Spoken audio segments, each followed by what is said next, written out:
Le maître, c'est le surnom qu'on lui donne. C'est aussi le nom de cette exposition à Dakar consacrée à l'un des plus grands artistes contemporains africains, le Malien Abdoulaye Konaté.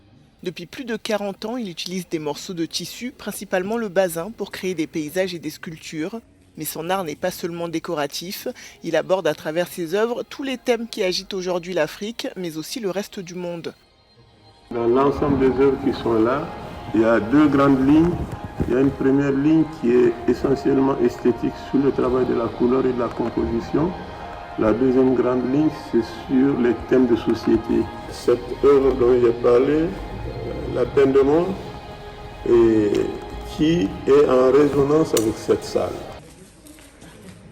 Avec des toiles comme Goutte rouge, sang du Sahel et non au fanatisme religieux, ce sont donc deux grandes directions qui se dégagent du travail du grand maître Abdoulaye Konaté. L'ensemble, c'est un peu... La première, engagée, aborde différentes thématiques liées à la société contemporaine. La deuxième, purement plastique et esthétique, se concentre sur les rapports entre les couleurs. Reconnue dans le monde entier, son approche contemporaine métissée associe le modernisme occidental et la symbolique traditionnelle africaine. Bleu, c'est comme un rêve d'enfance où on vivait dans le désert. Et quand tu regardes le paysage, tu as l'impression que tout est ciel.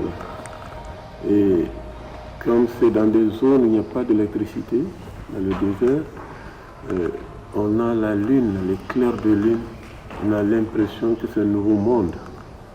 C'est très beau la nuit. Et donc ça, c'est des souvenirs d'enfance qui te restent beaucoup.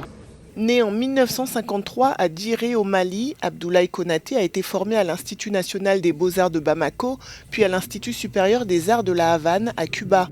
En 1996, il reçoit le Grand Prix de la Biennale de l'art africain contemporain de Dakar. Cette exposition est donc l'occasion de découvrir ou redécouvrir quelques œuvres de cet artiste, qui est un monument de l'art contemporain, pas seulement africain.